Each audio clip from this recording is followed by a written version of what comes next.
Hello, everyone, and welcome to Adobe Life. My name is Julia Masalska, and I'm your host. And I'm accompanied by the amazing Monique Renee. Hi. Hi, Monique. It's great to have you here for day two. And Monique has been working on some amazing assets for advertising and for print yesterday. And today we're going to be jumping into the digital versions of that and going to create some digital ads. And we're going to learn about how to export those files and what's the right resolution and how to design them. So exciting. And she's going to be working in Illustrator and Photoshop. Welcome everybody in the chat. Thank you so much for joining us. We have Wade, Jotermia, Bradley, Veronica, Paco, Vuduval, Clever Devlin, Daniel, Angela, so many amazing people. Thank you so much for joining. Come and say hi. Let us know where you're tuning in from. And in case you're tuning in from YouTube, make sure to head over to be.net/live. This is where we are going to be reading the chat, and you can also ask Monique some amazing questions. She's really experienced and talented and does a lot of client work. So if you have any questions about design, branding, client work, I think she's the right person to ask. Wow, thank you. Monique, I'm so excited to hear what you're going to be working on today. Let's quickly take a quick look at our schedule so you guys can kind of get an idea of what's going on today on Adobe Life. So we started the day with a Creative and Core Photoshop Daily Creative Challenge with Kathleen. Then we did some character design with Danielle. Then we had some Creative and Core again with Paul Trani in Illustrator. Then we had now we are having this stream, Branding and Identity with Monique Renee. By the way, go follow her on Instagram. She has some really amazing educational content there. And then we have Creative and Core with Adobe XD again and Draw Along with Kyle T. Webster. And we're finishing up the day with Doodle Therapy with Alice Lee and Nick Slater. So exciting. Thank you so much, everybody who is joining us just now. Lara and Maud and Lisa. So many people. Really cool to have you all here. All right, Monique, maybe a quick intro about yourself for everybody who wasn't here yesterday, and then let's dive right into this. Let's summarize what you're going to be working on today, and let's jump right into it. Okay, wonderful. First, thank you to those who are coming back from yesterday. My name is Monique Renee Meyer, and I do marketing graphic design for nonprofits and educational organizations. I currently live in the mid-cities part of Texas, which is right in between Dallas and Fort Worth. And I love it quite a bit. I actually moved from South Florida last year, 2019. Big difference, but everyone here has been wonderful. In addition to design stuff, I teach small businesses and design courses for them so that they can learn how to market themselves better to their target audiences. And I basically teach them basic graphic design so that they can learn to do things themselves and not always, use a template. I try to inspire people to come up with their own stuff. So that's been a really fun part of my career so far. Empowering clients. I think empowering clients is so important. Not just deliver them and make them dependent on you, but really, help them to become independent and, help them create their own stuff. I think that's a really cool approach. Thank you. Yeah, I mean, for anyone who has a small business, like it's usually going to be like your passion, right? Like you love cupcakes or jewelry or something, and you're pouring your heart and soul into it. So it means a lot. And I know how scary it can be to invest money into designers or things, and you just get nervous. And so I try to empower them with the right tools to have a good foundation. So I just wanted to show you what we did yesterday. We had such good questions, such a good conversation that we didn't even get to the digital part of these ads, but these are the print ads that we did yesterday for University of Texas at Arlington, a couple of different sizes. And we talked about the output and how to do the crop marks and things like that. And so today we're going to focus on, let's look at our little brief here, our little write-up like we did yesterday. We're going to focus on some Facebook ads. We have 3 different sizes and Instagram posts and ads as well. So I like to show my process from beginning to end. So if you were here yesterday, you remember I pulled up a little creative brief. This one is actually a project I did a few years ago. So once we get to the Facebook ads, please don't write down these sizes. I'm sure, quite sure they have changed as things do in social media, but we're going to do it as I did it then. But I wanted to show you what I look at, what people send me. So this is a perfect example. I'll get a Word document and it'll say all the information that they wanted to say. And what I start to do is kind of think about how I can break up this information to create something awesome and amazing. Obviously, we're not going to want to copy and paste all of this and put it on top of a picture and call it a day. We're going to want to think about how this is going to be used here today in two different ways, as ads and as a post. Let's do this. Let's go ahead. I'm going to move this if you're looking at it. I'm just going to move this over and make this bigger. Let's call in another one of my nephews. So I just pick any size here, but what I'm going to do today is just add the number of artboards I need. Since we're doing all digital and it's all the same project, we're just going to do one document. I'm going to do 5. I think that's the number I needed.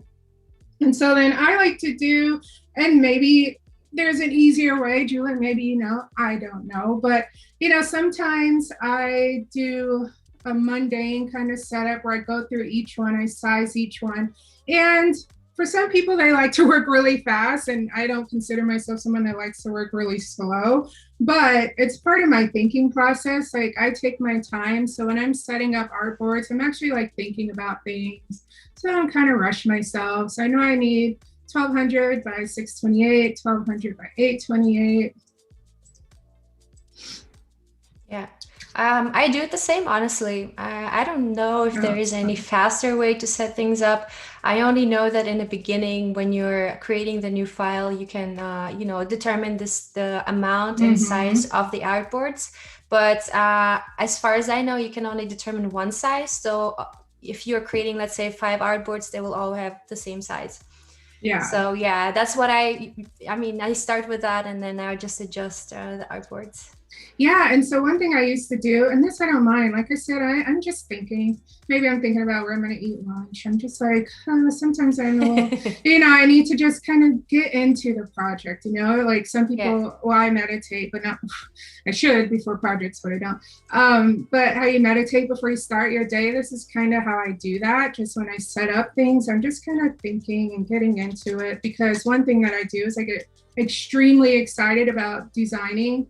And so I'm like, okay, I want to do this. I want to put in the text. I want to, and it's a way for me to just calm myself, kind of get things in order. So. And you also, I think in this process, you're also already forming ideas and you're already seeing the different sizes of artboards and you're thinking, okay, I need, in order for an image to work in all of these sizes and directions, I need to have an image that has some white space. I need to have an image that's applicable in horizontal and vertical format. So I think, you know, there's a lot going on in this organizational process, right? Definitely. And so, okay. And then as we talked about yesterday, look up here, it's CMYK. And so I want to make sure it's going to be in RGB mode. And then I'm going to make sure, which it should be, my workspace, like I mentioned yesterday, I like the typography workspace.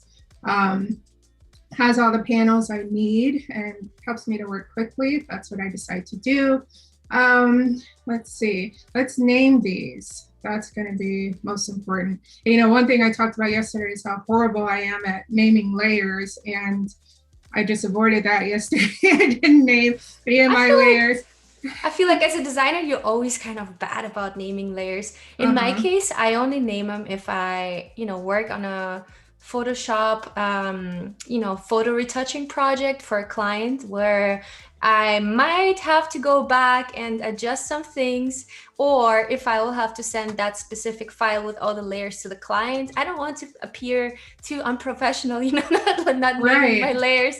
So those are actually the only instances. If I'm brainstorming and, you know, initiating ideas on an artboard, I would never name it. I don't really care too much naming all of the layers. Yeah, that's the same with me. I think just recently, maybe in the past year or so, it's been where the client's going to see the files. And so I'm like, okay, I make them really nice. I color coordinate them. Like everything's just so amazing. And then when it's just me, it's like, oh God, like what's happening? Yeah, yeah.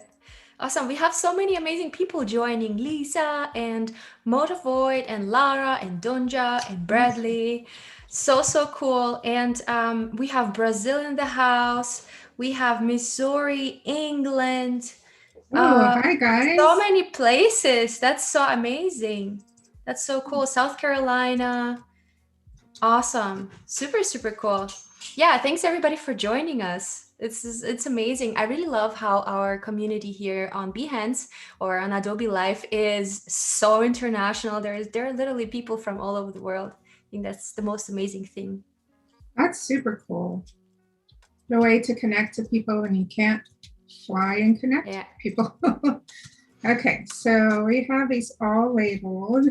And I'm going to have to remember, it's not a big deal because this isn't going to a client, is that the IG ad in the post, I don't know if it's the same, like I said, this is from a time ago.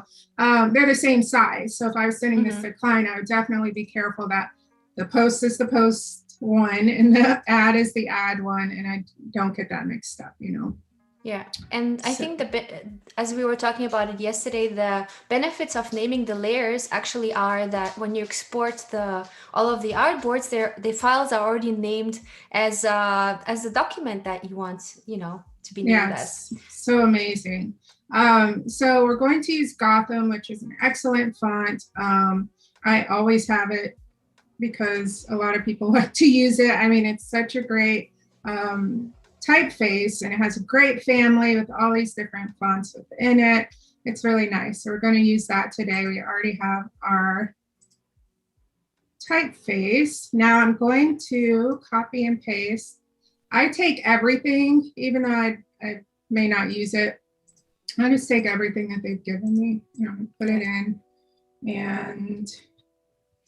And speaking of typefaces, I think when you're selecting a typeface for a brand, it's really important that the typeface has a large family. So you have a lot of room to kind of experiment and see, when you're zooming out or zooming in, that you can adjust the weight of the typeface, right? That's kind of an important thing.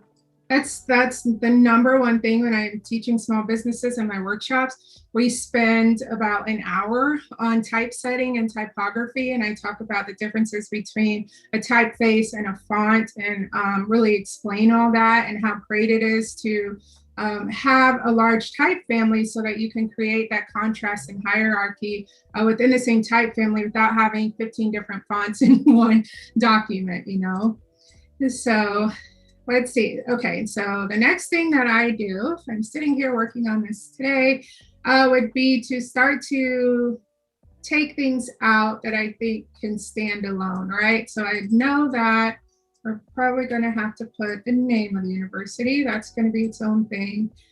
Division of Student Affairs. That's going to be its own thing. I don't know right now where that's going to be, or that's something that I would check with the client on, or as I mentioned yesterday, I call them collaborators, check with them on to see the importance of this. A lot of times when you're working with clients, collaborators, they want everything large, like, hey, it's our division. We want the whole world to Everything's know that. important. And it's like, Right? no, dude, like, no, that's not going to happen. But if I say, okay, if that's the case, then something else has to be small, and they usually don't want to compromise that. It's like, don't you want people to know what the actual event is? Maybe that's more important. So let's see, this is the name of the event. So I'm gonna do that one. It's like back in school, when you have that paper that you have to read and highlight the important things, and then you just go with a highlighter and highlight everything. It's and like, in the end, the things stand out that you didn't highlight because the majority is highlighted. that is so funny. I have forgotten. I used to do that all the time. And it's like, oh yeah, oh that's good, oh that's good. And then it's like, oh my God, there's like one sentence that's not even highlighted. That's that sticks out in my head. So, okay, so the date we know. And then I have a theme here. So this theme is going to influence the design greatly. Get informed, get empowered, get involved. Okay. So yesterday when I copied and pasted the text, we were working on some print ads. We didn't get to do the digital ads, but I would have shown that the ads that we're doing today, we don't need this content. So this is something that you probably, if you guys are people that work with social media for a client, you probably have to work with them on trimming content and not putting everything in the actual graphic, and that should be in the caption. Same thing here. I mean, there's nothing here. We're going to keep it just in case. And it's good to read through it so you know, okay, the theme is this, talking about social distancing, turmoil, all of these things. This was, let's see, forging a stronger community, all of these things. So, and then what stands out to me, we're not going to use that content, but what stands out to me when I'm thinking about the design, just based on this content, is that, okay, there are 3 different tracks that they're going to have within this conference, okay? And that's going to be centered around the theme. So that something about that stands out to me. And I'm thinking, what can we do creatively to distinguish these tracks from each other? That center around the theme. There are 3 things here. Those are possibly the 3 tracks. What can we do with that? So I'm going to move this over yonder. And then what we're going to go to now, since we have our typeface, is our color palette. I'm going to drag over here the brand guidelines for FAU and talk a little bit about my process as I'm thinking about what can I do with this. So the primary colors are this red and this blue, really kind of strong, I guess, in the level of the color. But they're very heavy to me. So I'm thinking about designing this. I'm looking at, okay, it's Friday, March 19th. It's in the spring. Okay, maybe I want some lighter colors, maybe, we don't know yet. It's about women, so maybe something that's a little bit more feminine, but definitely not thinking pinks or anything like that. Women can be represented by all colors, but I'm thinking something a little more feminine, but still strong. What else can I do? How can I play with this color palette? So I talked a little bit yesterday about working with higher education, and sometimes they're very traditional and it's hard to kind of do things that are outside of the box. But when it comes to color palettes and things like that, you can do something like pulling up shades of these 2 colors so you're actually staying within the range, and maybe you're going a little more intense or vibrant or less intense, and playing with it a little bit and coming up with something. So again, this project was something that I already done. So I'm going to show you the color palette that I came up with here. Excuse me. So for some reason, in my files, I did not save it as a color swatch, but that's okay. At least I have the colors. Back in the day when I was starting out teaching myself the software, I probably would have, you can see this is just an image. I would have brought this into Illustrator and I dropped every color to try to bring the colors in here and make sure I had the colors. But today, let's move that. We already know the colors. Today, I'm going to use Adobe Color, which I do use a lot. And if you haven't used it, you should. You can put your colors in here. You can set this as the base color, and you can create these palettes here, monochromatic, all of these things that are really, really, really cool, and you can save it. So I'm going to use this extract theme and drag, and look at that. It just created my palette for me. And what I can do is just save that, and it's going to go to my library. The one thing that I noticed though is that I have 6 colors and it's only allowing me to have 5, and that's okay. No big deal. I think it's the purple and the red that's missing. So this is great. I've used this with images, and I've loved to color. And I mean, all of these are the same color, it doesn't change. But in images, you can pull out so many different colors, guys. It's really, really, really cool. So I'm going to save that as well. And let's go to, and as you can see, I'm saving it to my FAU folder here in libraries. Look, I saved it earlier too. I'm a crazy person. Here are my color palettes. And so what I can do, let's go to swatches. Let's just add, oh, no, I added one. Add the theme, and it adds it there. And then actually I want to add this color, which is the red, and I'll just drag it down.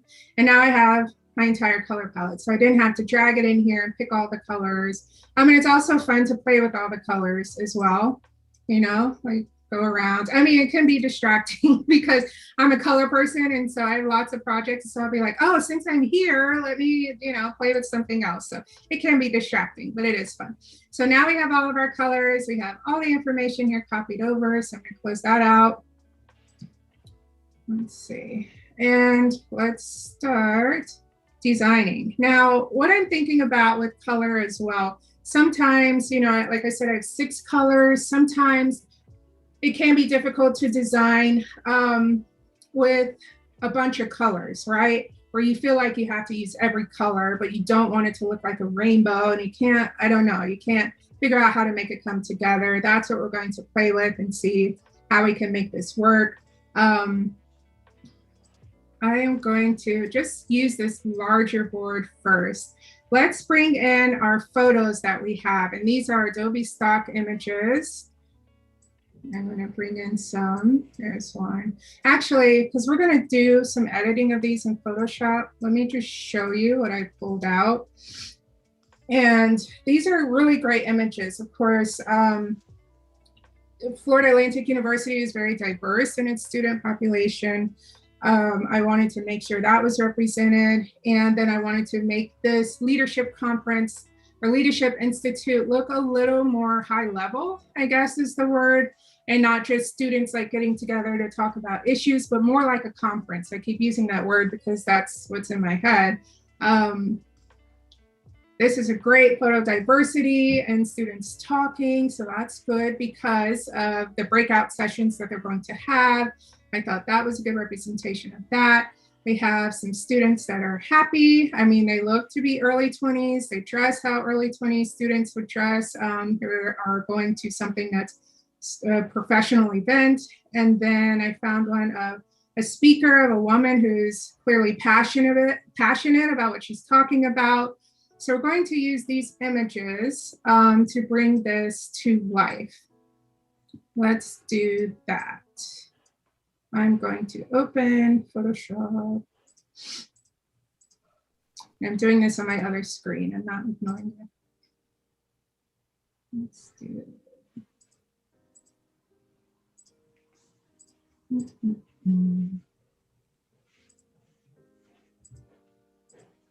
Oh, the other thing I want to bring in that I always make sure, why is it doing that? Oh, I don't know. This is their logo. Sometimes what I do is I'll write the word logo and I make it pink so I don't forget. Sometimes they don't send me everything and I have to figure it out. So I just want to make sure I don't forget that. Looking for social stock images. Okay, so let's pull up this Photoshop here.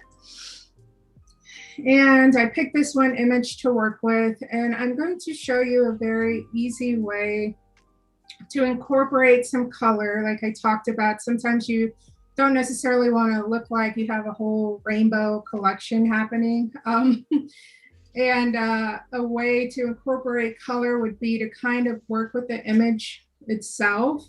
What I see a lot of times that people do is that they will, well, let's pick a color.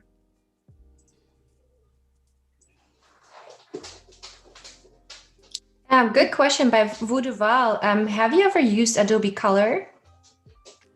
Yes. Mm-hmm. Yes. I think it's super fun to play with. Oh yeah, totally. And like I said, it's distracting for sure, but in a good way, you know, it can create so many palettes. So this is what I see a lot of people doing. They'll take a color on top of an image, and they'll decrease the opacity, and there you go. And you really, and then sometimes they'll create it, make it grayscale, but you really don't do the picture any justice. It just looks like the color values are off. And so what I like to do is work with gradients. So let me click on this here. If you don't work with gradients, you should play around with it. So what I've done is added two of the colors, the blue, the darker blue, and then this kind of lighter blue, to this image to give it some kind of a good contrast, but then to also incorporate the colors without making it too much of a rainbow. And you'll see how that will come together when I get back to Illustrator. But what you can do is put in a darker color in your color palette. Here, you see if you move it, obviously that's too much. But the darkness in the background on the ladies works really well. I mean, they don't look like, the color tone is off in any way because you have this softer color here on the top. And if you want to change that, you can. You just have to be really careful with it looking too muddled, or whitewashing anything out. Monique, just a quick question to clarify how this whole thing works. I think so. The darker blue color is approaching the darker tones in the image, and the lighter blue color, or this almost greenish color, is approaching the lighter tones, right? This is how it kind of works.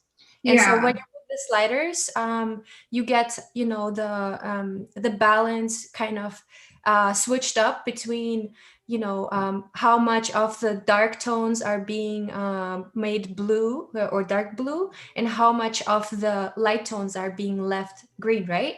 Right. And you can also, what I've played around with before is add another stopper. I mean, I just clicked right below it. It gets to be a little much for me if I was going to add another color. Look at that. You can play with it. I mean, obviously everything's not what you want, but you see, you can add different colors in anywhere and kind of just, like I said, that doesn't work right. Play with it and see what's going to work for you and your whole range of colors and kind of figure that out. You can click on it and just delete it if you don't need it. But I wanted to show this as an option over just putting color on an image and then lightening the opacity, because it really doesn't give it any kind of dimension. So, and this also, this was, pretty popular, I think, kind of trend. I think Spotify did this in a big campaign a few years ago, and maybe it's still their thing. Maybe they invented it. I don't know. But it was pretty popular. But you also want to make sure when you're doing, coming up with your ideas, that it's actually going to match up with the messaging or the brand and the things that you're working on, not doing it just because it's cool, As a little reminder. So I've already saved these. I'm going to bring them over. Super cool. And we have Michael McNeil here in the chat. Yay. Hi, Michael. Saying, good day, everyone. Glad I just saw Julia's story on IG and I would have missed this. Well, great that you saw my story. Now you won't miss this. Awesome. And Bradley is saying, I learned something today. Oh, yay. That's good. That's awesome. I think this is a great way to kind of unify images and make them look cohesive, although they might all, be from different sources or, just have different color palettes in them, So I think it's a really great way. Yeah, thank you. Definitely. And the reason why I decided to go with this, I mean, at the time, like I said, it was, a popular thing, but I think you will always have, color over images. I mean, especially when you're trying to place type. So I don't think that that's going away, but I also, want this to be relatable to 20 somethings, want it to be a professional event. It's an institute, it's about women, but it's also relatable. I don't think the images are too far fetched. I want to make sure that it reaches the right audience. So that's the reason why I did that. Totally agree. And I also love your color palette that you picked. They still look very bold and strong, but I also have a certain softness in them in this kind of color combination. I think it works super, super well. Thank you. I appreciate that. Yeah, and you can see what I was talking about with their red and the blue, kind of staying with those colors, but looking at the tints of those colors and making it a little lighter so that it's not so heavy, but it is definitely still strong. Those are two strong colors. I mean, red and blue. So I've also seen some educational streams on how to retouch fashion photography, and they do that a lot, that they use gradient maps to overlay images to make them look cohesive, but they also adjust the transparency there, or a certain, I forgot exactly how they set the layer of the gradient map, but it basically makes the image look very natural, although it's adapting the colors. So I think it's a really, really great tool. I think it's really strong and for different purposes. thank you. Yeah. So let's talk about these three. Oh, hold on. What's happening? Vuduval is saying, yes, gradient maps. Awesome. So the 1, 2, 3. These three are Facebook ads. So let's think about, and again, the sizes are they probably have changed, but they're either going to be within the news feed or on the side or whatever. So starting to think about, walking you through my process of thinking. I sit here and I play around and I'm like, okay, what are we going to do with this information? Another thing that I didn't show yesterday that I do you see how, you can obviously move this so that it's not hyphenated, but sometimes you'll get these hyphens and you just want them to go away. I tend to not use a lot of hyphens, especially in ads. It's just not necessary unless you have a book or a magazine with a lot of text and you need to have some hyphenations on words, because it's just impossible to go without. I come up here to the paragraph tab and I click on hyphenation. And I just get rid of that. So I never have to worry about any hyphenation or, interrupting my flow. There's really no need for it. I agree. It makes it really hard sometimes to read a word if you have to jump the line and go to the other side. So yeah, I do the same thing. Yeah, and they're really distracting. And I teach typesetting, and it's really something that I enjoy, talking about the rags of paragraphs and not having double hyphenations and things like that. And it just, overall, as a graphic designer, your goal is to enhance readability. So you're trying to make things, whether you're doing an ad or a poster or whatever else, whatever you're doing, your job is to make sure the message is clear. You're communicating a message as a graphic designer. Your job is to make sure it's readable. Like, how distracting is it? And like I said, I teach small businesses about templates and things like that. You may get a template of someone who doesn't, know anything about typesetting, and you come across as unprofessional because they have a million hyphenations or 50 different fonts, so that's why I try to teach people the right way to typeset so that they can become empowered to make those decisions. Like, yeah, this doesn't need hyphenations. It's only 3 lines. You know what I mean? Or it's not a whole paragraph that they're reading. It doesn't need to have that. Or this text is too big, or this is not the right typeface. It's really important to design the text as much as you are trying to add images and graphics and things like that. Yeah. There are a lot of discussions about form and function of designed objects even. Mm-hmm. So even if you have some type of 3D object that, let's say you're buying something in a supermarket, the way you design it always has to do with function first, right? So if an object is beautiful, but it doesn't function the way you want it, or the person doesn't know intuitively how to use it or how to read things on it, in this case, it's reading things, right? But if a person doesn't know how to use your design, it's not functional, it doesn't make sense. It doesn't basically deserve to be in this world if it doesn't work, right? Yes, I have this great story. I don't have the pictures. I actually use it in some of my classes I teach of at the beginning of the pandemic, and I went to Total Wine, and everybody did at the time. They had this signage for like curbside pickup, right? And it was a big sign. So I'm already thinking like, ooh, poster design as I'm pulling up there. And as you pulled, the way it was designed, it was like maybe 3 or 4 feet off the ground. The way it was designed was for you to pull up and call them and they'll come bring your stuff out.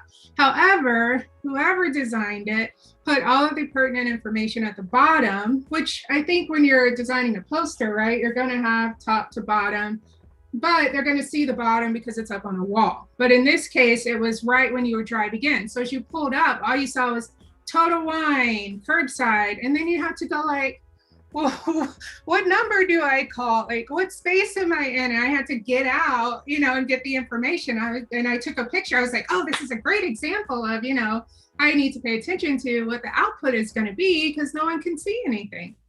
And I have a Honda Civic, so that's pretty low, any big trucks or anything had no chance.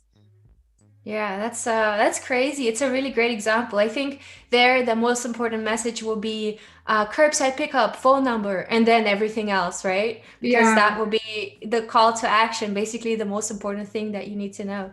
Yeah, that's super interesting. Okay, so let's start to I think what I want to do, since this is going to be an ad, is go ahead and make the image this star. And so we're going to do what we did yesterday, where I'm going to make a clipping mask. Hi, Tanya, and Daniel is here, and Alexandra. Hi, guys. Awesome. Yeah, people joining us here, hanging out with us from all over the world. Okay, and so I just made a clipping mask and go to my layers so we can work with that. And I always kind of bring my images down and single that out. And so you can see it's just as wide here as the artboard. And I can make it, any kind of way, but they are pretty much elbow to elbow at the end of the photo. So there's not much that I can do with that. But what I can do is bring it down a little bit and see how I can work with this. And I'm just going to lock that in place. So then I love when I do this. I always start in black and I switch it to white, and I always feel like, okay, I'm designing now. It might not stay in white, it might not stay in white or whatever color, but I always feel like, okay, like here we go. I get really excited. Some contrast first. yeah, a little something. So this still, sticks out to me, these 3 themes, and I'm like, 3 different tracks. Again, this is at the beginning stages, you would be presenting this to whoever put in the request to get approved. So I say be open to what moves you as a designer. I mean, you're trained and you're getting paid for your level of expertise. So go ahead and go for whatever ideas that you have. Again, you're going to go through hopefully not 50 rounds of edits. At least in my contract, we only do 2 rounds of edits. So go ahead and have fun with it. And then if they don't like it, obviously they'll give you feedback and you can change it. But because I see that they're going to do 3 different tracks and it's centered around this theme, but they haven't told me what the tracks are, I'm going to assume, well, there are 3 kind of sayings here and there are 3 tracks. So why not just give them the idea that this is how this should be whenever they're running their program, that why don't we just go ahead and call it that these are the 3 tracks and then that's it, okay? And they'll probably be like, oh yeah, that's exactly what we were thinking. And you're like, yeah, okay, great. I think I want to, obviously we need a little more to it. I don't know. There's an interesting question, sorry, by Bradley saying, wow, different fonts is unprofessional, makes sense. I would say you can combine typefaces, definitely. I love sometimes to combine, serif and the sans serif, nice decorative serif for a header, and then sans serif for the body text, where you really have to have that legibility, right? When things are smaller, you tend to select more simple typefaces where it's easier to read. So I definitely think that you can combine typefaces. Just when you're designing, let's say, a brand, I would not combine more than 3, I would say, right? Monique, what's your recommendation there? Yeah, great question. The standard rule across the board, at least what I learned in design school, is two, a maximum of two. And if you can't get the look that you're going for with two, then you need to change your typefaces. Yeah. But when I'm working with, and I also say you compare sans serif and sans serif and serif, although you get better contrast with serif and sans serif, but as long as there is a good distinction between the two, right? Because you can even pair the serif and sans serif and they kind of look similar. Like the point is to have some kind of contrast and variation besides it being 48-point font versus 12-point font. You know, you're trying to create hierarchy and distinction there. In my experience and a couple of projects I'm working on now, I'm working on a rebranding a school district, and we have two typefaces, but also an accent font.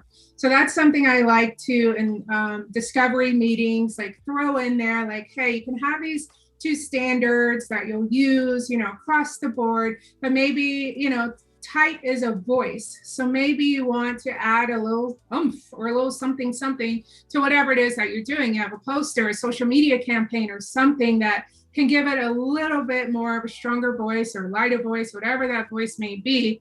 Have an accent font. But I would say just be careful with what you're choosing, because the whole point is to have some kind of variation or difference in between the typefaces that you're picking. If we're going to pick the same ones that look the same, then what's the point? And especially if you are not doing this for a personal project, but you're working for a client and they're thinking about how much do these fonts cost, because when you get the good fonts, they're, you know, not cheap. But of course, you want to encourage them to get, you know, purchase excellent fonts. When it comes to money, you want to make sure you're not giving them options for like 4 different typefaces they can use, and now they're spending thousands of dollars when it can really be accomplished with 2. Yeah, totally agree with that. I think an accent font is definitely, so that's like the, I would say the max top out. And an accent font really needs to be used as an accent font, right? So it shouldn't be overused, let's say Mm-mm. for captions or even as body body type. Oh So no, definitely not. so yeah, there is you know, every part of the brand has its own function. So whenever you select a certain typeface, you give it a function. So let's say we have a sans serif for the body copy, we have a serif for the header, and we have, let's say, the sans serif in caps for the subheader. So usually what I do is I select a typeface for the header, subheader, and for the body text. Mm-hmm. And most of the times, you know, most of the times the subheader is actually a variation of the body text typeface. So it could be, let's say, a bolder version of it, a larger version of it, or the version of it in caps. So there's you can definitely play around with one typeface, and Mm-hmm. that's why it's so important to have a large family. So you have a lot to pick from, right? So you have a large contrast within the family itself. Yes, definitely. Just like I'm doing with, you know, breaking up this text a little bit. Obviously, you want people to see that, you know, the Women's Leadership Institute first, and then it's the 4th annual, which is important to them, but that doesn't need to be bold as well. Let's try light and extra light. Thin is probably going to be too thin for this, and, you know, go with the light, and that creates some kind of contrast there as well. We'll put that together. Yeah. There's also a by Hashim. Why can't we do all of this in Photoshop? Is Illustrator better for these kinds of ads? Interesting. I think from my experience, you have to go with what you're comfortable with. Like I said yesterday, I had a professor when I first started taking design classes that only used Photoshop. And it was because his girlfriend wasn't, I didn't say the whole story, his girlfriend was an illustrator and they broke up, and he hated Illustrator, right? So, and that's real life. Sometimes you get stuff like that. So I'm paying for this course and we're designing everything in Photoshop, and it was hard as heck to do what we needed to do. Now, look at how many ads I'm able to do in one document. Can you do that in Photoshop? No. Do you have artboards in Photoshop? No. And for me, I found it really difficult, even though I designed in it. That's what I had to do at the time. but I get much more done in Illustrator. And Illustrator is a vector program. Well, in this case, we're not doing today, but these were banners like 10 foot by 3 foot. You're going to want to use Illustrator so that your artwork isn't pixelated on the output, right? And Photoshop is really, like I said, it says it in the name, photos. Like it's really for editing photos. You can design and whatever you want to, whatever makes you comfortable. But for those reasons, this is why I use Illustrator for something like this. Yeah, I mean, you can also use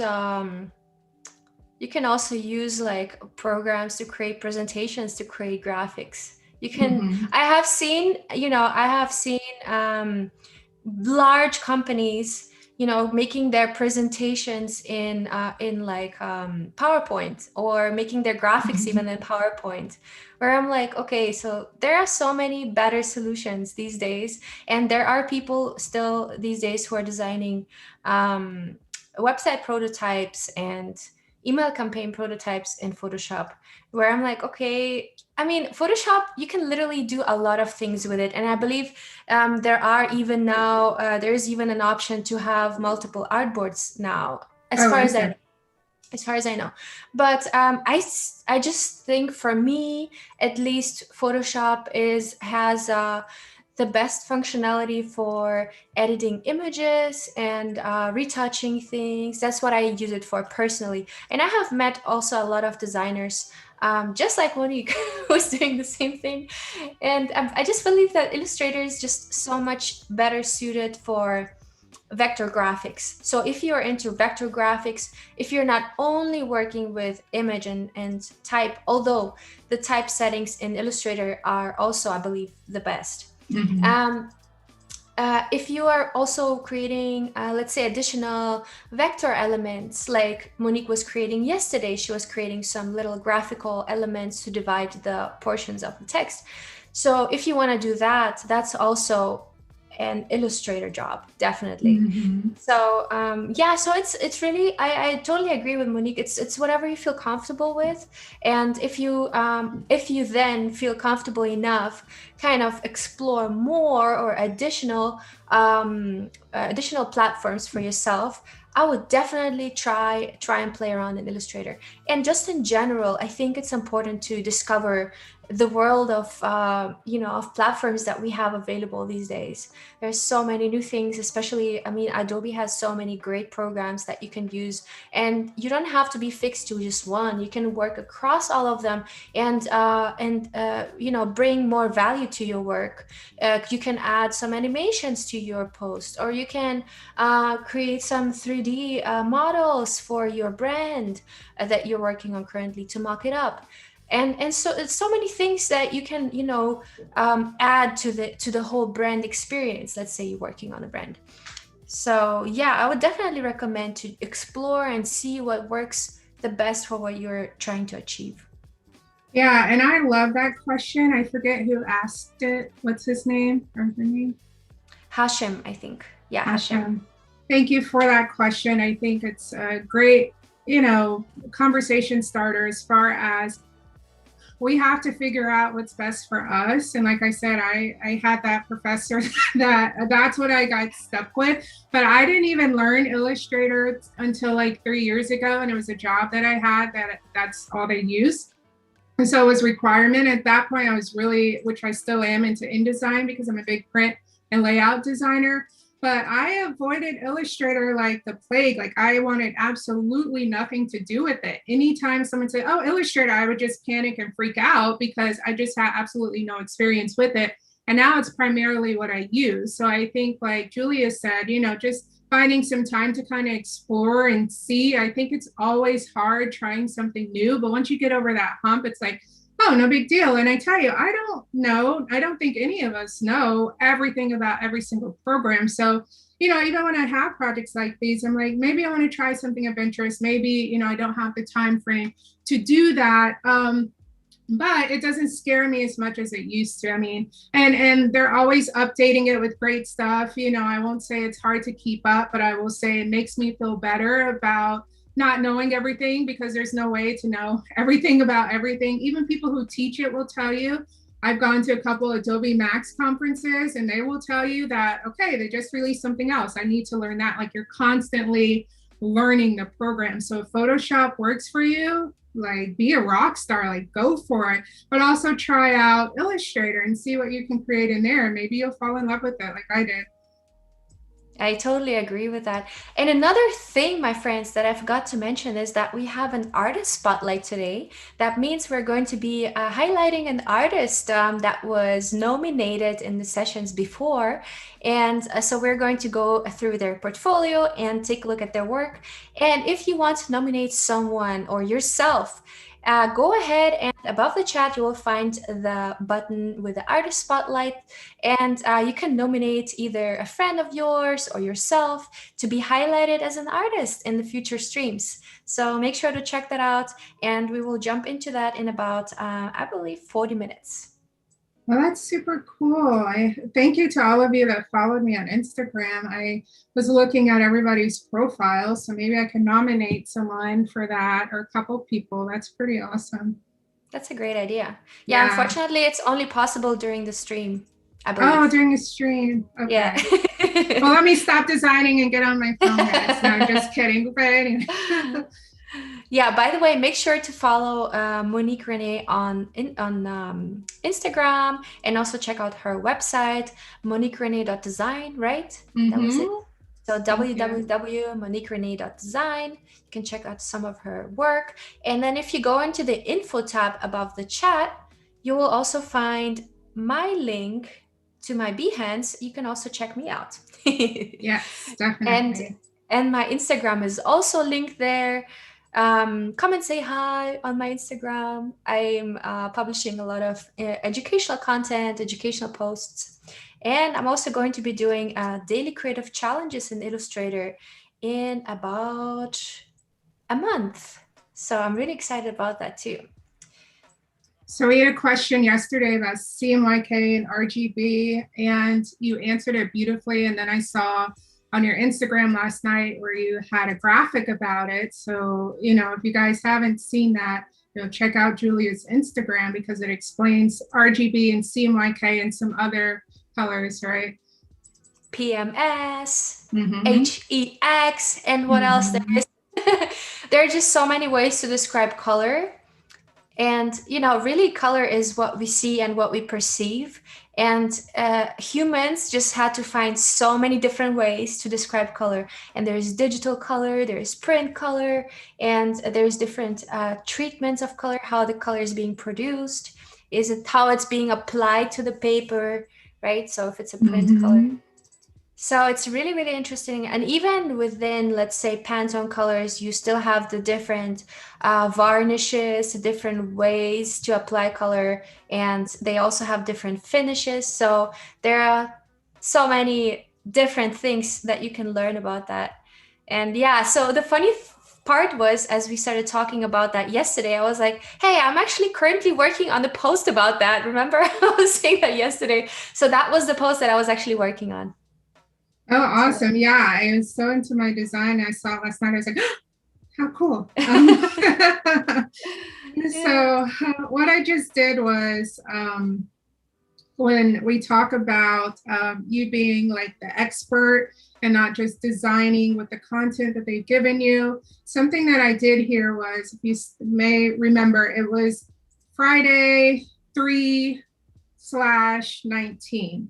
And so I always change that to make it look a little more professional than the number 3, for the month, and write it out and then add the comma, Friday, comma, March 19th. So those are little things that you can do when you copy and paste and you get content from people and just make those little edits. I mean, they definitely appreciate it, especially if they don't have a writer, maybe it's some director of some organization that just needs to get something done and they're just giving you what their boss gave them and it's all over the place. Little things like that, they definitely appreciate. Like, I think that is going to look way better than something like that, Yeah, absolutely. And I also think that, if you, let's say, recommend them to reduce the amount of information, sometimes I get information that's supposed to go on the flyer, and then the information repeats itself over and over. And I would, Mhm. if I wouldn't question it, it will probably look a little weird to people. So when I question it, when I mention it to the client, they're like, "Oh, you know what? It does make sense. You're right. We didn't even notice that we're writing it so many times that it's going to be on that date and on that date and on that date." Oh so yeah, so yeah, definitely. I definitely agree that the client appreciates those little moments of where you're actually putting attention into your work, and where you're questioning things. Maybe you even discovered a typo in their text, and maybe you want to kind of ask them, "Hey, did you really mean that, or did you, or is that just a typo, and I can correct it?" So Yeah, I do that. And, in my contracts, I have, at least once we reach the final stages, I have where, if you sign off and you say it's okay, it's good to go, then that's what it is. But I also do check, I am not a cold hearted person. Like, people make mistakes. And, if you see something, say something, or edit it for them and double check. It's just something nice. Like, they really appreciate it, even if it's something in the contract. It's like, hey, I sent you a PDF, you said it was okay. But if it's something glaring that stands out and they're spending thousands of dollars on, brochures or folders or whatever, or ads, and you're just like, whoop, I didn't see that, it doesn't bode well. So yeah, and the always keep an eye out for that. worst case scenario is if you have some kind of brochure, and then they print it in 10,000s, and they go on a show or a trade show. I mean, before COVID, we used to do stuff Yes. like that. But let's say they're going on a trade show and they have this print error. Oh, it can really, take so much value off that work that they did, and also all the costs that were involved in the print process. So, a typo like that should not be the reason why the design is not perceived as successful, right? Right. Yeah, definitely. I love the little element that you're adding. It's like a Yeah, little so this is graphical. like dots. Like, there's something about, and so working through my process, right? There's something about this. It's just like, I think it's nice, it's clean, it's professional, it serves its purpose. I don't have the logo, so we're going to pretend that that's the logo right there. But this is going to be pretty solid and leave it as such. But I think it should have something else, only because we're kind of creating a series here, and with different ads, and I want them to all be recognized as one. Um, Another thing that I did style wise here that you can think about is changing the weight of some of the words, if you feel like doing that, because what you want to stand out in the first place, it may feel weird to me it doesn't, because I actually do this quite often. What you want in an ad is for the words to stand out. And so I use UPS a lot, and one thing that drives me crazy is that they have ads that are like get shipping, tracking, like they have this whole campaign that has the ing, but the ing, it's like a blue background, the ing is white, and the tracking, the shipping, like all of that is black. And it drives me crazy, because I'm like, oh, I think they should have reversed that, because when you first see the posters, when you walk in, all you see is ing, like all you see is the ing. And I was thinking, well, they should put the ing in black and then put the shipping, tracking in white, so that that stands out. So, think about, when you're trying to be creative with your designs, think about doing something where you are changing the color of maybe one of the words, or changing the weight, and zoom out and kind of see, do you see what you need to see? Involved, empowered, informed. If I had it flipped, then they would just see get, and that's not really what Yeah, you want to see. that's a So really good point. Yeah, I totally agree with that. I totally thank agree you. with that. So I'm just gonna add some, I call it a little something something. There is no other good word for it. I mean, I'm going to try to I enlarge mean, it. something you can really use all the time, right? Yeah, a little something something. I don't know if this is the one. Hey, and I want to be careful, because I don't want her to have like a wedding veil. Don't want Yeah. that. So let's Wedding see. veil. It looks like she's getting married, and those are her bridesmaids. I am going to Bridesmaids. Oh my gosh, Monique, you're too funny. I tell you, I have a hoot in here by myself sometimes. It's fantastic. Yeah, yeah, So it's I'm awesome. going to, Like geeking out by yourself and like oh, laughing at your totally. own Oh, designs. heck yeah. Do it all the I love time. that. I love that. So let's see. So I made a small clipping mask. I didn't, make it the entire spread. So I can just, if you also don't know, I mean, I use guides and rulers a lot. If you hit your command semicolon, then they go away and then they come back. So I use them a lot, but then sometimes I'm like, get the heck out of the way. I can't see what I'm doing. But then they stay in place. So let's. And another one to, if you don't have the rulers showing in your Illustrator, you can hit Command and R and they will appear. Or if you want to make them disappear, again, Command and R. Mm-hmm. So I want to not do so much. You might get it, which is okay. It doesn't look like a veil. It's a little something. So then I go see. Okay, I don't know what else I can do. Maybe You can multiply it. What? You could multiply it in the transparency settings. But what would that do for me? It will just take on a little bit of the color, I think. So it would kind of, but I mean, it's your design, but I would try it out. Oh, no, this is for fun. I think I like the contrast. I just don't like the position. Yeah. I want it in this corner, but she's in my way is what I'm trying to say. So I'm blaming it on the image itself. It's like, I want a little bit. Yeah, and also this this graphic is really tricky because it's you can only use that one corner and you can't really zoom in too much or zoom out too much, right? Yeah, yeah. And if you zoom in too much, the dots become really large. So yeah, it's a little tricky. But again, to kind of get back to when do you use Illustrator and when do you use Photoshop, I think in moments like this where you actually are adding, vectors to your design, and then maybe you kind of want to double click into them and adjust something, maybe remove some of the dots, let's say. So I'm not sure, it's probably possible in Photoshop, but I think in Illustrator it's just so much easier to adjust those vector graphics and just to customize them more to your design, if that makes sense. So yeah, that's the reason why I probably prefer working in Illustrator. I just take it from someone who hated Illustrator.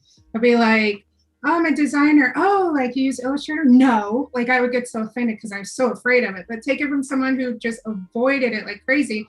I love it now. So, just take the time to play with it. So I think I'm going to leave it like that so that we can create these other graphics. I am going to, let's see. Why don't we do, for time's sake, let's do, so the other Facebook ads are going to look just like this. I'm just going to resize it, right? Because you want cohesiveness. It's not going to look the same. What I want to do, and I'm not even going to do, I think I'm going to add another artboard. So I'm going to go down here and duplicate. And then I'll put it,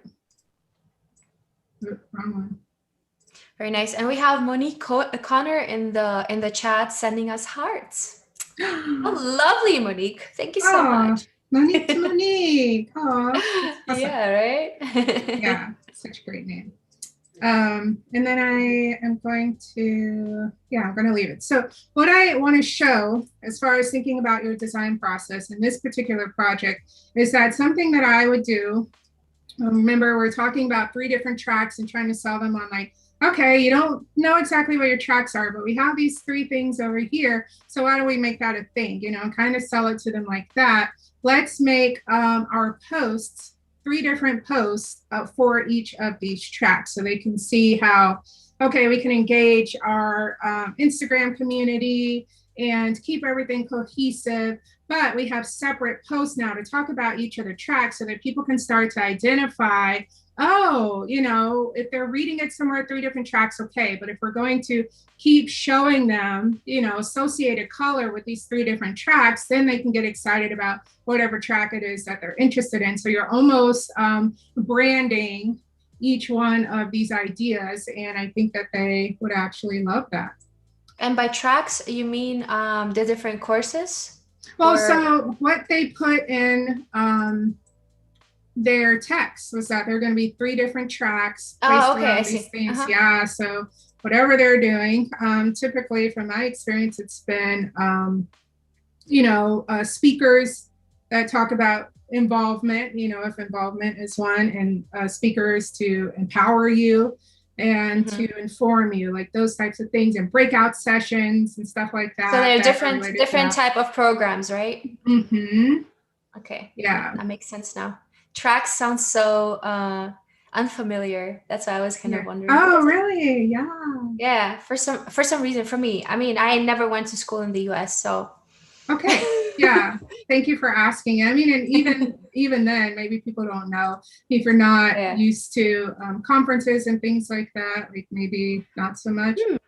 Well, I'm actually used to conferences, but I don't know, I've never heard No, of them. not you. I meant like here, even here in the U.S. If you're Yeah. not thinking about where there's going to be like breakouts and different things that you can do, Okay. then yeah. Breakout sessions, yeah, I know that. I know that. Mm-hmm. So what I'm going to do is just make clicking masks. Super cool. I love how it's coming out, and even though it's a very informative, very minimalistic post. Well, it's informative, but it only contains the most important information. But it's very, let's say, probably more on the conservative side of ads, right? Mm-hmm. Um, and usually sometimes you see like those crazy designed social media posts by some, you know creative artists. This one is more, to appear serious and businessy and strong and minimalistic. So even though it's that minimalistic and that kind of businessy, it can still be fun. You can still bring in the elements that you did with the little dots and the little red bar at the bottom. You can still bring in graphic elements that will support and make it a little bit more interesting. So I think that's really, really cool to play with. Thank you. Yeah, it's one of the challenges, and you guys know this working with different clients, trying to bring the story to life more than just their vision and how they want it to look, kind of making sense from the content that they give you, the time of year it's in, what's going on in the world, like trying to bring it all together. And sometimes it's really difficult. But for me, again, my style is not loud and crazy, and I think that's why I get the clients that I want, because my portfolio, showcases that clean professional design. But I think that it's still attractive with the imagery to 20 something females. And, they don't want to be thought of as just like college student girls. Like this is a really kind of intense, I guess, institute, and it's mature, and so I wouldn't do Yeah. anything kind of silly. They're talking about some pretty empowering things. So Yeah. I would do 3 different graphics. And again, this is how I would sell it to them. And I'm just going to take, it's better if yeah, let me take all of this. Cool. And this is the joy of having my artworks. I want them to be. Mm-hmm. And so I'm going to do, just for sake, I need to pretend like I have a logo. I can't. Logos haunt me in my sleep. I can't. I have to have a logo somewhere. So I would do something like this. Something else that I do, like I mentioned yesterday, I copy, yeah. I copy my text whenever I'm going to outline the files and leave it over there. There's something else I like to do, and I don't know if there's another way, but this is what I do. I go ahead and I outline my fonts so that, so that I can resize them without having to go back up here and edit the sizes. Like this is a perfectly, the way I want it to be. I don't want to spend a lot of time, like I did up here, copy and paste it here. And I'm trying to make it smaller. So I have to go up here and like pick a size and see what works. Like the proportion of everything works well for me. So I just outline it and make it one group. And that works for me. Yeah, I also love outlining. I'm a big fan of outlining things, and sometimes I forget to make a copy, and then you'll have to recreate it. But I really love I really love you know how when you outline you can arrange the different elements, you can adjust the letters, you know the kerning in between and so on. And I Mm-hmm. think you just get a better feel for the graphic itself and for the typeface being a graphic more than just plain text, right? Oh yeah, definitely. And so what I'm going to do, like I said, this is my idea of how I think it should look based on um, the information that I have and what they've given me. That I think, okay, why don't we make a little brand out of this or a little campaign and make it its own thing and give it its own color. So I'm going Yeah. to do something like I typically, I mean, I say typically a lot. I don't do a lot of this right aligned unless I have to. In this case, I think I will just because she's over there and then we have this art over here. So, but I'm going to bring the letting down. Monique, do you ever create templates for the client like this one? So let's say they have some future conferences going on or any kind of events that they can reuse the same graphic, or do you always make a custom one? I try to do custom, and I tell them that because maybe I mean I have in the past for something like this I would do custom each time because it's an ad, you know, because you don't want people to get too used to it, you know, next year and they'll be like, oh, it's the same thing. They may be familiarized with it, but maybe the theme next year doesn't really match. So I would say like get creative, allow us to be creative for you and come up with something that Mm. matches whatever the theme is going to be. You know, if they want it, sure. They're busy. The design's not their thing. They just want to do the same thing over and over. That's totally fine. But I would say it depends on what the message is. So I would do Mm. something like that. And you Mm. know, that's why we have the brand, right? That's why we have the brand guidelines and the different the color palette and the typefaces. So whatever you create and however you kind of align the layout and so on, that it still works, right? Mm-hmm. Yeah. So, and then nope, I'm gonna lock you up. I love locking things down. It's just so. Very nice. And Hashim is asking, it's actually a pretty good question. I don't know what platform can provide you 1920 by 1080 pixels. Don't you consider that the image will be compressed in a certain platform? Or just in general, maybe Monique, we can clarify a little bit more what kind of platforms is that made for and where are these graphics going to be get used? So 1920 by 1080. There's two parts to this. So one, um, when a client or collaborator sends me information and they've already done the research on their end, as far as pixels or things that they want, I stick to what they want and I don't chime in.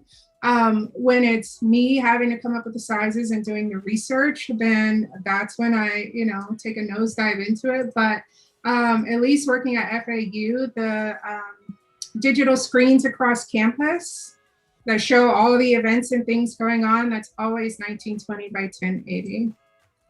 That makes sense. Yeah, absolutely. Now, if I'm thinking about, you know, a website, maybe this could be some kind of cover image that appears before the site loads. So that's how I would imagine that 1920 by 1080 image. But yeah, you're right. Yeah, or if you're using it in, you know, you're trying to make a graphic for PowerPoint or Keynote that's going to fill up the entire page, then you would want it to be 1920 by 1080 probably. I mean, you can always Yeah. make it smaller if you need to, but even for my Behance portfolio, I've done 1920 by 1080. I mean, it just gives you the maximum punch, I think. Whenever I start working on any kind of branding project, what I do is I start with artboards, let's say about 5 to 10 artboards, 1920 by 1080, just because I know I'm going to be arranging the designs on the artboards later on to present to the client, because the screen sizes are always in the same proportion, right? So whenever I present the design to the client and they will open it up, it will fill the whole screen, and that's exactly what I want. So for all of you who Yeah. don't know, 1920 by 1080 is the exact screen size in pixels for like a pretty large screen, I would say. I think mine are 1920 by 1080, so it's about that big, if you can see that. But yeah, yeah. So it's and you know, if you has basically half the size of 1920 by 1080, you'll get the size for a smaller screen, but the proportion always stay the same for the screen sizes, as far as I know, right, Monique? Yeah. Yeah.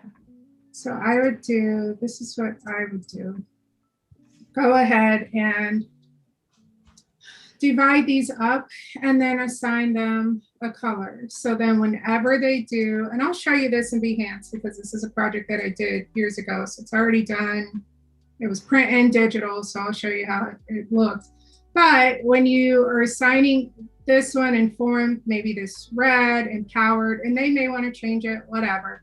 I'm just talking about assigning a color to these so that people can start to recognize that there are 3 different tracks within this institute. It can carry over into the posters, it can carry over into the banners, it can carry over into so many different things. And they ended up loving the idea. But you know, it's really simple, it's clean and professional, and I think easy to read. So Absolutely. Totally agree. And Alexandra is saying, love your color palette, Monique. thank you. I tell you, I get lost in the world of that color wheel and just, you know, try to play up with things. I think I'm not OCD, like I said yesterday, but I think that there's just a world of possibility. And so I'll come up with some palettes and then I'm like, oh, well, what about this? Or what about that?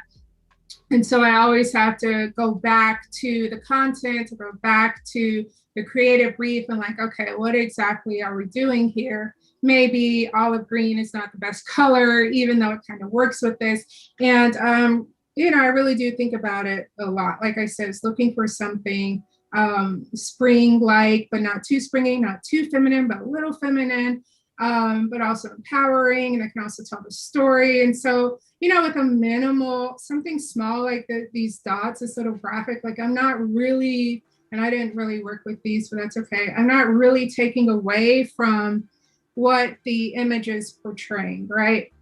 So if I were to make the image smaller and try to throw in a bunch of other graphics, like it's really not necessary. Like the images kind of speak for themselves. So, you know, maybe this one I would have flipped so that, no, do now, flip so that you can see her laptop over here and they can kind of envision themselves taking a break and catching up on emails or something like that. You can envision the speaker talking, the breakout groups and things like that. Are you going with your friends and feeling empowered? So there's a lot of things that bring the whole story together. So, You know what I just realized? Actually, a really cool thing about the images that you have. So they're kind of in their graphics, they're kind of wrapping around the text where it says Women's Leadership Institute. So you either have that skirt or the skirt of the lady, then you have the book that kind of makes it matches with the text, and then you have the microphone that also shows the same direction. So I think the images are really, really well picked. And I think, you know, the arrangement of objects in the image to really make the text stand out is so, so important, right? oh yeah, definitely. I mean, the images tell the story, and this is why, you know, I talked about yesterday, maybe not as much, about why I chose to become an entrepreneur and run my own studio was because working in house, while I met some wonderful people and made some wonderful friends, you know, there was so much work and it was like fast, fast, fast, fast, like churning out work like a factory. And, you know, there were very few times where you were able to really think about a project and think about the process, you know. And if you've done design a while, you can probably come up with a flyer for, I don't know, something really, really fast. But you also want to be able to take your time and come up with what's best, because as a designer, you're solving a problem. You know, you want to make sure you're communicating a message and make sure you're reaching the right audience. And so, you know, having the time to even choose images is really important. You know, does this tell the story? Is this going to work? There's a fine line in doing what the client wants, you know, and what they think it should be, and using your expertise to bring it home and kind of sell them. I was talking to a printer yesterday and I was telling him, he's like, I don't know if they're going to want to spend this money on an annual report. And I said, part of my job as a graphic designer is a salesperson. You know, they hired me to do something that's out of the box for them, and that costs money, you know. So we have to think about how are we going to sell it to them. So that's why I say go forth, you know, in the first draft with what you think is best, and be ready to not defend yourself, because defend sounds kind of aggressive, like they're going to hate it, but really educate them is a better way of saying it. Educate them on why you made the choices that you did. I made this choice because think about people scrolling through Instagram. How long do you spend on a post? Okay, well, this and that. And they'll be like, oh, well, yeah, that makes sense. Versus saying, this is what I think it should be, and that's it. You know, that may not work. But being able to talk through and kind of sell them on your idea, I mean, if you really feel strongly about it, just all part of it. And at the end of the day, I'm really, really, really detached from the projects and what people choose. I mean, my life goes on and it's great, whether they choose my direction or not.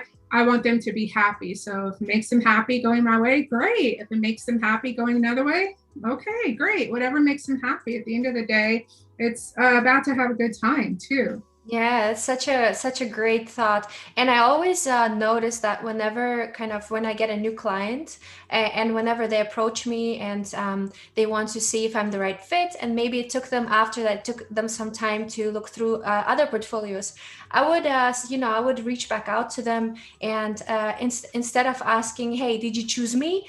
I would rather Mhm. ask, "Hey, so how is the project going? Did you choose the right fit for your project? I just wanted to get updated. How's it?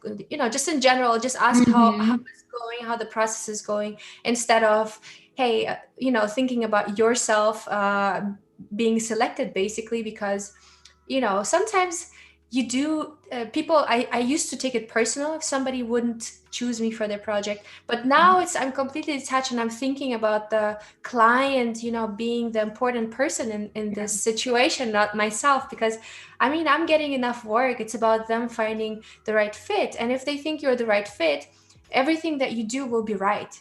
Everything Yes. that you present to them, they will agree to that. So Right. That's so true. And that's why I say don't get bent out of shape. I have a couple proposals I'm writing up for potential projects next week. And if they go with me, fine. If they don't, fine. Like people know what they're going for, right? Think about how you choose things. Like my husband will go to the same grocery store that has nothing organic, and he'll get his hot dogs and whatever, and he's fine with that. And for me, I feel a little differently about what I put in my body. So I'm going to go elsewhere. That doesn't fit me. And so when it comes to design, there's a million designers, right? So that's why, guys, I always talk about, upping your level a little bit and educating clients and showing your level of expertise versus just designing whatever they want you to design, because you always want to come across as an expert. And there will be times where they just pick somebody else, and it may be budget related, and maybe you can't get it in when they want it, whatever. Just as there are a million designers, there are a million clients. So don't ever feel like, if you miss out on one, you'll never get another one. That's just not how it goes. So don't worry about that. yeah, totally agree. Totally agree. And So, and the funny part is that once you're feeling detached from that, and once you kind of see it objectively and see it from the client's perspective, that's actually where you get more clients, because they don't get the feeling like you're needy, like you're in need for this job because you're lacking other jobs, but just having the feeling of yeah, whatever you choose, whatever is the right thing for you, also attracts them to you because they know that you're not needy and you don't really need to work with them if you don't want to, right? right, So exactly. I could it's have an a whole interesting. conversation on that Yeah, about the energy yeah, you put out and how you get stuff back. But absolutely.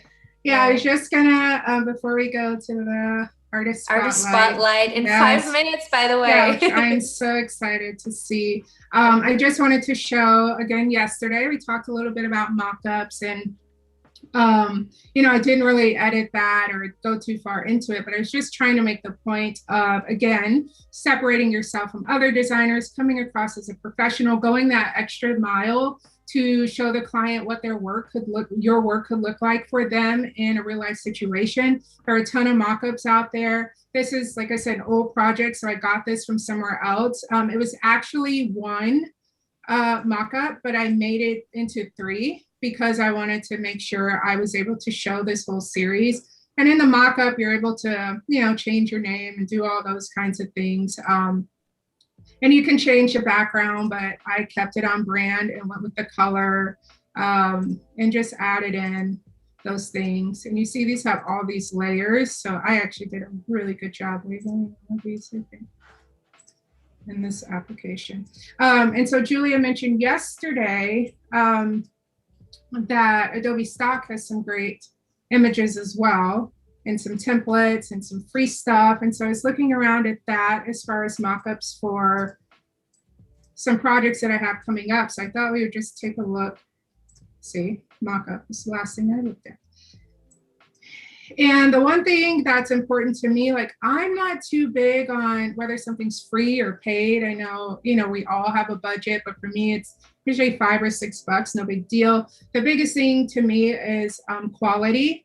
And I'm always looking for high quality mock-ups. I tend to spend a lot of time on Behance, kind of looking around, make sure I'm not using the one mock-up that 50 million designers are using. I always try to do something different. And these are things that I haven't seen. And this is in Adobe Stock and they're free. I searched mock-up for free. And I'm even thinking about using this one for a project. And I would just change the background because if you follow me, I'm very colorful. So I don't do anything too serious. But these are excellent. I mean, look, if you're a brand designer, when I started looking for programs to accept me before I went to my master's program in design, I had to like make up a portfolio. And so I would put it on things like this. I mean, the quality of these are way better than it was like, however, 15 years ago or whenever I was doing it. I totally agree. But yeah, and so just bam, like make up a logo and plant it on there and show it off and own it. No one's going to say, oh, in what year did you do this for somebody else? No one's going to say that. I tell you, clients are great in that a lot of times they don't know anything, right? They have like blinders on. They just know that they need money. They need to reach their target audience. People need to buy their stuff. And that's why they're coming to you. And they're going to go to your page and look at that and be like, oh, wow, Susie did.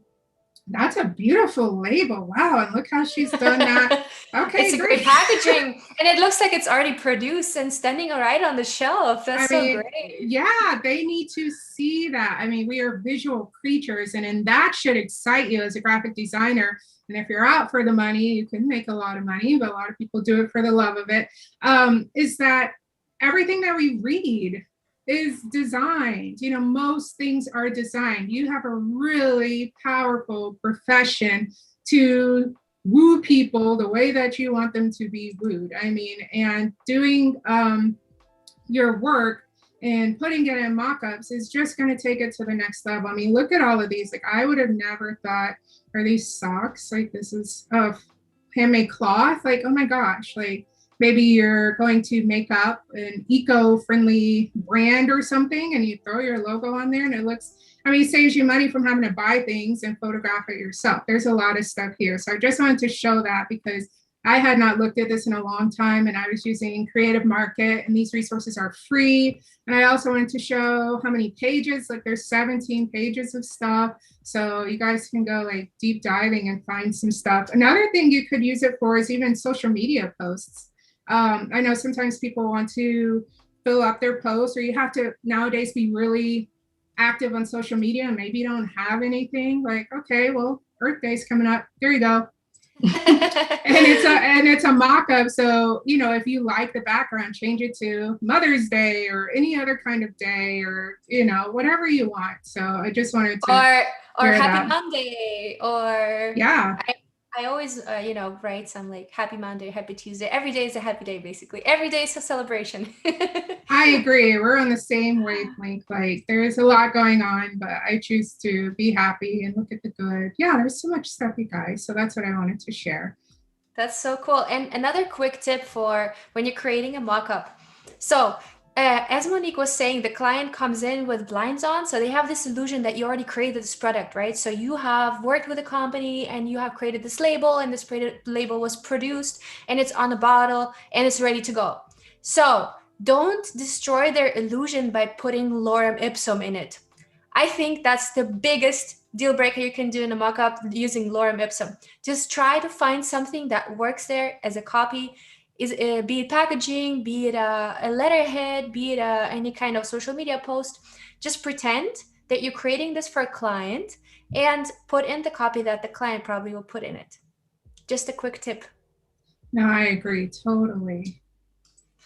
All right, it's time for some artist spotlight, my friends. So, artist spotlight is basically where we pick a candidate or somebody who was nominated in the previous streams, and we are talking about their portfolio. We are highlighting them, and we want to show off their work. If you have somebody who you would like to nominate for this spotlight, make sure to head over above the chat where it says artist spotlight and nominate. And you can also nominate yourself or maybe a good friend.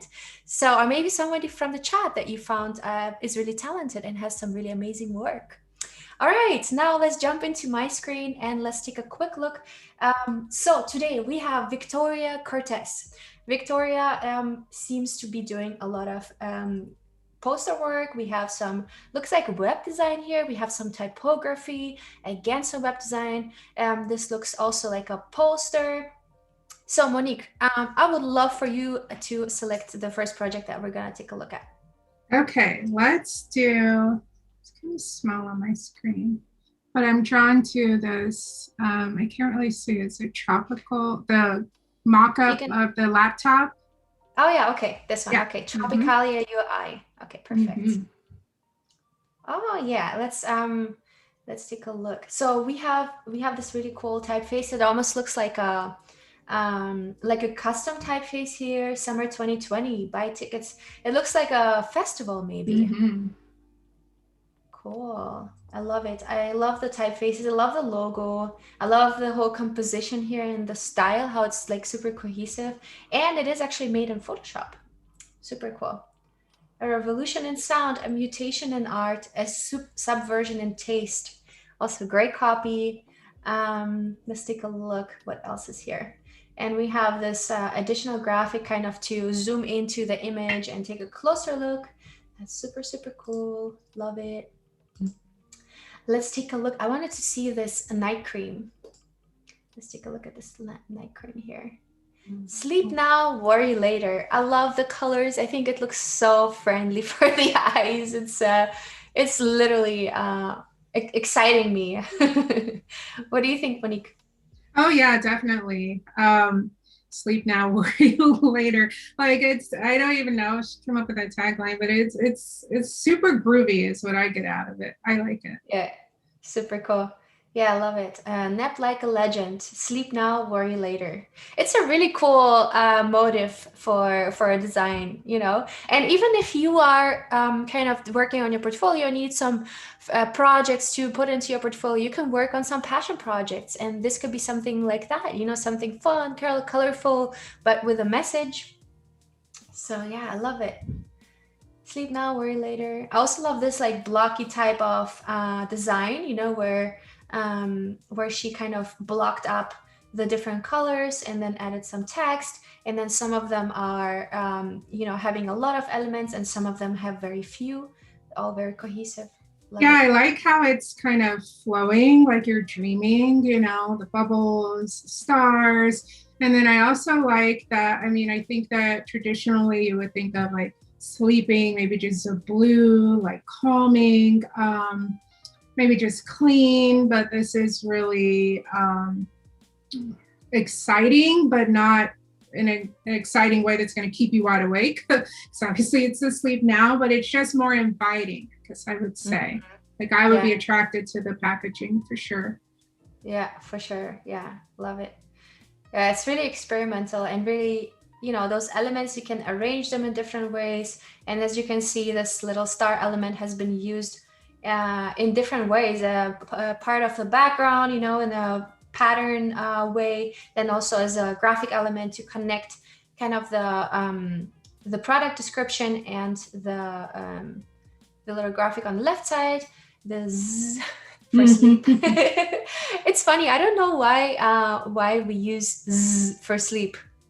I know. I mean, I know people snore, but it doesn't come out sounding like that. Apparently, So I'm it's not new. sure, but it's kind of fun. I don't know. Yeah, yeah. It's interesting though. I would love to know where it comes from.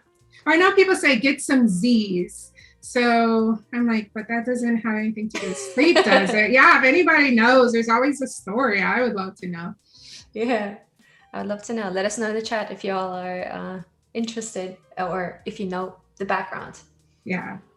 Cool. Sleep now, worry later. Again, the message is kind of repeating itself all over the collateral.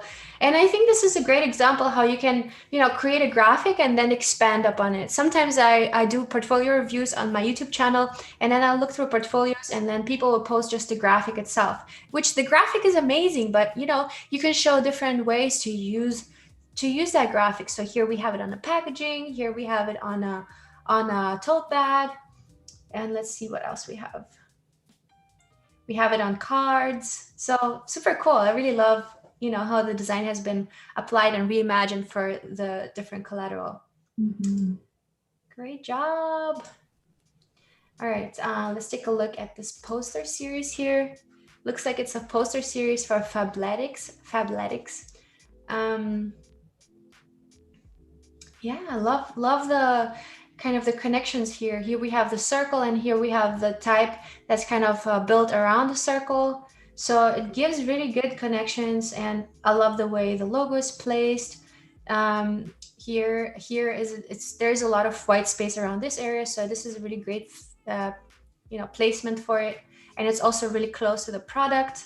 So I think it's a great placement here, and kind of blocking out this red to have a higher contrast to the blue, it's very well thought of, I think. Yeah, I think that poster is a good example because it doesn't have, and I don't know if it's intentional or not, it doesn't have the content like the lift you need.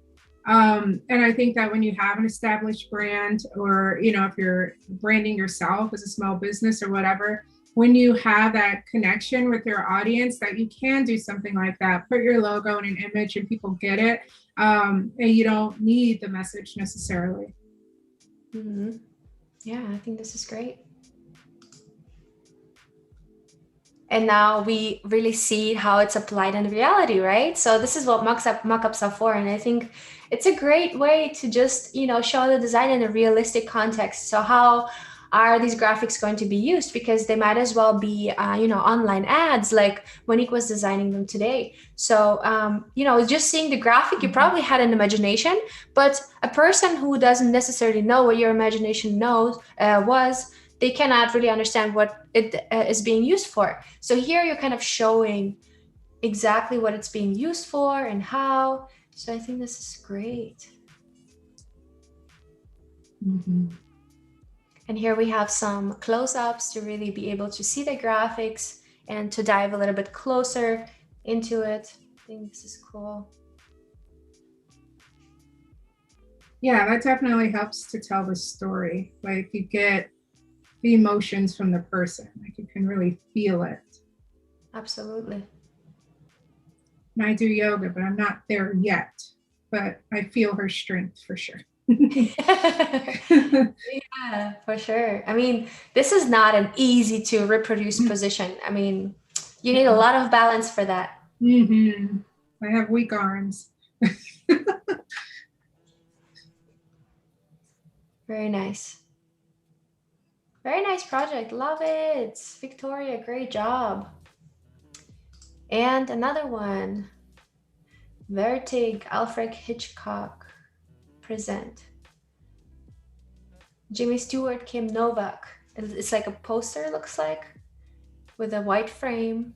So this is cool. I love the mock-up here. Gets a little bit of texture And, it's a really good arrangement of information also. So you have the name of the main person and then presents. And then we see the image. And then we see Vertic, which is not sure exactly. I think maybe it's like a printing firm or, Vertigo. It's oh, vertigo. Vertigo. Oh, what's Mhm. Vertigo? The word Oh, is, the spiral is the O. oh yeah, yeah, yeah, yeah. But what's Vertigo? Is it like a story that I'm not, maybe I it's a think, movie that I don't know about. I don't know if it's a movie. It in itself is, I don't know the exact way to describe it. I have a friend who has it where they feel like everything is spinning, and Uh-huh. it's really something that they have to be treated for. So it's not something fun by any means. So I don't know if this is using the word as a play, but it's obviously symbolizing that type of feel. If anybody knows, I'd love to hear. Classic. Okay, Paco, thank you. Paco was saying it's a classic Hitchcock movie. I am not a movie person. My husband Same tries. here. No, no way. Absolutely I not. know Hitchcock, but I don't know Vertigo. And I actually read Vertig because in German, Vertig means it's done. So Mm. it's done. For some reason, maybe it's just my kind of background. But Oh, yeah, I might you use that word for my clients. Vertic, like it's yeah, done. Like yeah, that's what we're gonna yeah. do. Yeah, Vertic. super cool. But I love the typeface. I love, how it's being played here with slightly slanted. I believe it's slightly slanted, and then the more bolder version of the typeface. So yeah, it's great. I think it's looking really great. I also love the minimalism in it. Playing with black and white, and then this image, everything's in black and white. So very very nice. And here we have another mock-up here with the same design. Really cool. Everything is very clean, very modern. Super cool. Now I have to see that movie. Yeah. But Paco, of course, he's into video and all of that. He knows all of these things. Yeah. No. Very nice. Okay, Monique, let's jump back to your computer. We have a couple more minutes left so that we can kind of put everything together, sum everything up, Yeah, I and just wanted to end the day talking about the benefits of putting your work on Behance. Again, I have my own website. And yesterday I talked about not having to do any ads for clientele. A lot of it is, I mean, vast majority of it is word of mouth. But it's also that I have chosen to be really active in the design community, but it's also because I try to put myself on as many platforms as possible. So, there's social media, but I'm hot and cold with different platforms. But before I designed my website, which I did on my own, I put all of my work on here. It was really overwhelming for me because I had so many projects and I was trying to do it all at one time. Guys, don't do that. So I have 3 that I need to add now. So I'm hoping that my summer doesn't end up with that again. I try to add them, as I go along, but that hasn't worked out so well. So I was just going to say, take the time to talk about yourself, right? We talk about our projects so much because we want people to see that. But again, you're selling yourself, or should be selling yourself as an expert. Talk about yourself, toot your own horn. Like my LinkedIn posts every Monday, for the most part, are about my projects and the things I have going on. And this is me and this is who I am. And I get messages on LinkedIn. Hey, or would you be interested in this project? Or, hey, I know someone that needs this or that, because they're seeing that these are the things that I'm doing. I don't always just post my work. I talk about other stuff that I'm doing. So take the time to fill this out. I don't really pay attention to numbers or likes or things like that. I'm just thinking I need to put myself out there because people use different platforms. I never know who's going to come across me here or there, or my website or on Google. So I just put myself everywhere. You can put your social media stuff in here. You can put your resume, and if you go to click on it, it has no, I don't want to print you. That's funny. It goes to my whole resume. Now I have a designed resume, but if someone wanted it, someone was on here looking for me, they can go to that and print. And I think now, oh, where is it? Well, when you can look people up, you can click on, there's a button that's there now where they can click on and say, like, they're trying to build like a bunch of candidates for a job, and they can go ahead and print your resume and have their stack and go and have a meeting and maybe hire you. Who knows? So take the time to fill that out. Here it says a pro. Very strong word, but I'll take it. When you, and I'll show you real quick, when you are uploading your work, you take the time to fill out every single detail and put the software that you're using. After you put it in there so much, it's like, hey, this person's a pro. She's done, I don't know how many projects in Illustrator and in Photoshop, and I work on InDesign and Creative Cloud. So I took the time to add that, not even knowing that that's what was going to come from it. You can even add links. So I put, hey, I was a podcast guest. I'm a host of Ladies Wine and Design, magazine features. I'm a mentor. I have this certification. And then I talk about myself. I never know who's going to look at it, but if somebody looks, it's there. I never have to feel like I am missing out on something or a project because I didn't, tell everybody everything about me. It's not always just about the work. So I wanted to show you, what we just did and the importance of not just showing your work, right? Tell a story. As graphic designers, we're visual storytellers. We talked about that and reading through their content and figuring out how to create designs that are going to tell a story, essentially. Same thing in a portfolio. If you were to look at my different projects here, I went and created different headers for all of these that were kind of the same. I have a little graphic that describes it, got a fun fact about, each university or whatever. And then I talked about the project just so that people would know. I think it's really important to say a little bit about it. The project was to design a complete marketing campaign. I want people to know I just didn't come up with social media graphics. It was an entire campaign. This is what was involved, the graphics, the posters, the whatever. And then I tell the story. I brought in the picture. I used, the theme there. I talk about the color palette. I broke it up into the digital things I did. Hey, there's a big audience. People were liking it. So I added in these graphics. It's telling the story. Here are the ads to web banners, and the backgrounds are, the color palette. I did an email through MailChimp. We had the 1920 by 1080 digital screen that we were talking about. And here's the print campaign. And you'll see what they ended up doing with the posters was having those colors as the different tracks. So it made sense. So people know track 1 is this, track 2, track 3. It was in relation to the colors. We had a 10-foot banner, and then we had posters, and all the posters were related to the different colors of the different tracks. And I closed it out with an image. But you see the whole story. You're not just seeing a PDF or a JPEG of some work. I really do like to tell a story. I use Adobe stock images and not, tell a story where it's like 20 pages, 20 pages on, because people don't really read. But, this is a good example. This was posters for the Career Center, and they wanted it to match the National Association of Colleges and Employers.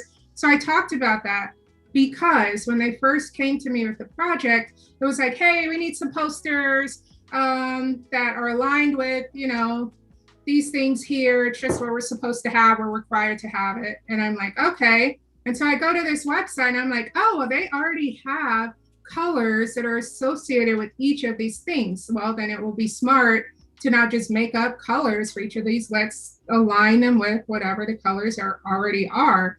And they were floored by that. And to me, it was simple. Like, why? It's a national thing. Why would I do something different? You're supposed to be doing what everyone else is doing. Well, let's stick with the colors.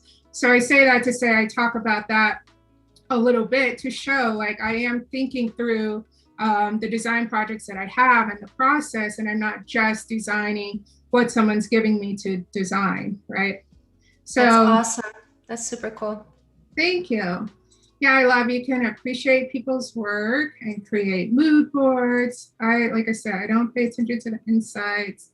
Let's see if I can just, I don't really want to make anything. There is a question here by our friend Richard on YouTube that can make it to Behance. Should we design in RGB, then convert to CMYK before sending to printer? Is that correct? Yeah, I've done that. Thank God, plenty of times at the last minute. At the last minute for sure. Like, holy crap! That is one thing. I think because I've been doing a lot of print recently. It's been CMYK like when it opens, and so that is a very good question because it's something you have to remember to pay attention to, right? If you're trying to switch gears and, oh yeah, I'll quickly do that up for you, and then it ends up being in the wrong color mode. That's a really good question. So I'm just gonna pick something.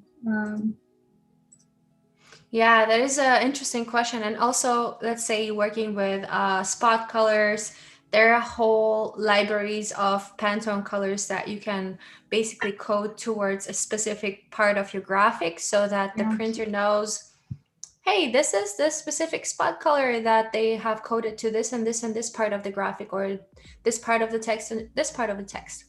Oh yeah. So there are so many levels to that, and it can get really, really complicated once you get into Pantone, and you'll need to purchase their libraries, and then you'll need to compare the printed CMYK and the printed library of Pantone and find the right Pantone tones. And it can get really, really complex, trying to do that. What I do, just to be sure, I start my documents that I know that are going to be for print for sure. Always set them up with a bleed, and I try to start in CMYK. But as Monique said, sometimes we just start designing and then we kind of forget. But it's important definitely before you export to set it to the CMYK color mode. Yeah, I love Pantone. I haven't worked on projects where that was necessary. I think, it's more costly in the production of some things that they decided not to do it. But I will tell you that is, whenever we get back to conferences live and you go to Adobe Max, I mean, you have to fight people to get to that booth. Like, people are obsessed with Pantone. Like, I have Pantone stuff I got from the conference. Like, I have this like sticky note. I refuse to use it because I love it so much. And I even got a little pencil that says, Casey, it says Pantone. I don't know. Pantone's great. I also have those postcards. It's like a set of 100. Oh, And I believe they were selling it in the MoMA in San Francisco back then. So it's a pack of 100, and they all have a different Pantone on the front side. And on the back side, you can write a postcard to somebody. oh wow, that's really nice. Yeah, their website, if you guys haven't checked that out, it's just a wealth of resources. I'm glad we're talking about this. My branding for myself, my business, is actually I'm gonna type out the whole thing. Is actually from a Pantone color palette. They will create color palettes for you to be inspired by, and you can just download them. Oh, that's a great idea. Yeah, it was 2019 color of the year was coral. And so I went Living to Coral, them. I Yeah, remember. living coral. There was a really cool story behind it, right? Yeah, and I'm always excited to see. I think this year is a yellow gray. I don't know the exact names, but I was really inspired by that. And just by chance, I went to their website and they had different palettes.